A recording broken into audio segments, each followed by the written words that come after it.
आपने इस वीडियो में देखा कि किस तरह से कुछ लड़कों को यहाँ पर पीटा जा रहा है। पूरे मामले की बात करते हैं, लेकिन सबसे पहले आप सोचिए किसी संगठन को और किसी भी दल को इतनी ज़्यादा ताकत मिल जाएगी, वो कानून तोड़ते हुए कभी भी किसी को पीट सकता है। अभी आपने कुछ दिनों पहले देखा कि जब क्रिसमस डे का त्यौहार था, उस टाइम पर इन लोगों ने तोड़फोड़ की थी कई जगहों पर। लेकिन अब देखिए कि बर्थडे में भी जो लोग अपनी दोस्तों के साथ बर्थडे मना रहे थे, उनके बर्थडे में जाकर वहां पर लोगों की पिटाई की गई। देखिए पूरा मामला अगर हम बात करते हैं तो राजेंद्र नगर में the Dan cafe and restaurant के नाम से एक दुकान या फिर एक रेस्टोरेंट है। बदायूं की रहने वाली एक युवती यानी कि एक लड़की प्रेम नगर के एक हॉस्टल में रहकर बीएससी नर्सिंग कर रही थी। लेकिन शनिवार को उसका बर्थडे था, तो उसने क्या किया कि एक रेस्टोरेंट पर अपने दोस्तों को पार्टी दी कि भैया हमारा बर्थडे है, आइए हम लोग वहाँ पर केक काटेंगे और पार्टी मनाई जाएगी। शनिवार को करीब 10 दोस्त उसके साथ वहाँ पर पहुँचे। पार्टी में लगभग 6 लड़कियाँ थीं और उनके साथ 4 लड़के भी थे, जिनका नाम काफिफ है, एक शान बताया जा रहा है। ऐसे ऐसे कई 4 लड़के थे। अचानक क्या होता है कि 20 से 25 की संख्या में बजरंग दल के कार्यकर्ता वहां पर पहुंचते हैं और रेस्टोरेंट के अंदर दाखिल हो जाते हैं।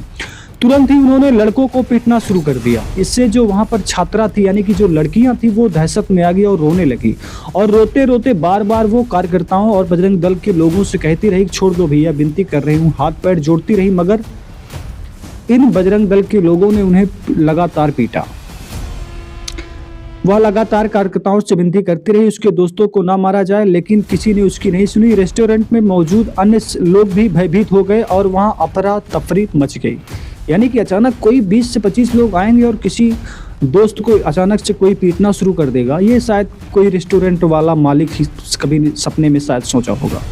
कैफे में हंगामा मचते ही मौके पर पुलिस 112 पर पहुंची और पुलिस ने बजरंग दल कार्यकर्ताओं द्वारा लगाए गए आरोपों की मौके पर जांच की, लेकिन सभी आरोप निराधार पाए गए। अब आरोप क्या लगाए गए? छात्रा ने पुलिस को बताया कि यह केवल बर्थडे पार्टी थी और वहां किसी भी तरह की अपमानजनक गतिविधियां नहीं हो रही थी। इसके बाद पुलिस ने मौके पर मौजूद बजरंग दल के कार्यकर्ताओं को समझा बुझाकर शांत कराया और स्थिति को नियंत्रण में ले लिया। यहाँ पर देखिए पुलिस वाले भी कितना कमाल कर रहे हैं कि समझा बुझाकर शांत किया गया, अरेस्ट नहीं किया गया। इसमें लिखा नहीं हो सकता बाद में अरेस्ट किया गया हो, लेकिन समझाने और बुझाने का काम क्यों किया गया जबकि उन्हें गिरफ्तार करना था। अब छात्रा ने बताया कि मैं अपने दोस्तों के साथ बर्थडे मना रही थी, यानी कि जिस लड़की की बर्थडे थी उसने बताया।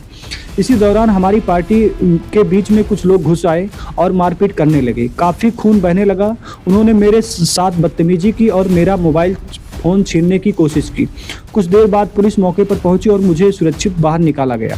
इसके बाद पुलिस मुझे और मेरे दोस्तों को अपने साथ ले गई। वहां मुझसे पूछताछ की गई कि मैंने पुलिस को साफ साफ बताया कि आरोपी लोग लव जिहाद का आरोप लगा रहे थे, जबकि ऐसा कुछ भी नहीं है। यानी कि ये लोग लव जिहाद बताकर वहां पर उन लोगों की पिटाई की गई। वहां हिंदू मुस्लिम दोनों समुदाय के दोस्त मौजूद थे। सिर्फ 2 ही मुस्लिम दोस्त थे। आरोपियों ने मेरे साथियों को बेरहमी से पिटाई की और उनके हाथ पैर तक तोड़ दिए गए। यह बेहद दर्दनाक था। जो वीडियो सोशल मीडिया पर वायरल हो रहा है वह गलत है। वीडियो में पूरी सच्चाई नहीं दिखाई गई है। जिस तरह से घटना हुई, जितने लोग मौके पर मौजूद थे, वह सब वीडियो नहीं दिखाया गया। मैं चाहती हूँ कि यह वायरल वीडियो इंटरनेट से हटाया जाए। यानी कि लड़की चाहती है कि जो उनके दोस्तों के साथ मारपीट की गई उस वीडियो को हटाया जाए। रेस्टोरेंट संचालक शैलेंद्र गंगवार ने प्रेम नगर थाने में बजरंग दल कार्यकर्ताओं के खिलाफ मुकदमा दर्ज कराया है। शिकायत में लिखा है कि ऋषभ ठाकुर और दीपक पाठक अपने 20-25 कार्यकर्ताओं के साथ रेस्टोरेंट में आए और जमकर नारेबाजी की। उन्होंने रेस्टोरेंट में बर्थडे मना रहे लोगों और स्टाफ के साथ मारपीट की। इसके साथ ही रेस्टोरेंट में काफ़ी तोड़फोड़ की गई है। अब सोचिए कि इस देश में अगर कानून व्यवस्था इतनी अच्छी होती इस प्रदेश में और संविधान होता, तो इनके साथ क्या कार्रवाई होती। अगर यही काम किसी मुस्लिम समुदाय ने किया होता, मान लीजिए कि कोई 20 से 25 मुस्लिम लोग अगर किसी रेस्टोरेंट में अचानक घुस जाते और मारपीट शुरू कर देते, तो अभी तक उनके घर पर बुलडोजर, पुलिस प्रशासन, लगभग मान चलो पूरा परिवार पुलिस के कब्जे में होता और घर तक बुलडोजर चल गया होता। लेकिन इन लोगों के साथ ऐसा क्यों नहीं किया जा रहा है? क्या ये किसी खास दल से इसलिए, या फिर ये दल किसी खास पार्टी को सपोर्ट करते हैं इसलिए? लव जिहाद के नाम पर आखिर कितनों को और पीटा जाएगा। जबकि मामला ये भी बताया गया कि लव जिहाद का जैसा कोई जो आरोप लगा रहे लव जिहाद यहाँ पर हो रहा है, तो कई तरह के आरोप लगाए गए, वो सारे आरोप निराधार पाए गए। लेकिन फिर भी इनको समझा बुझाकर मामले को संभाल लिया गया है। बाद में हो सकता है कार्रवाई की गई हो।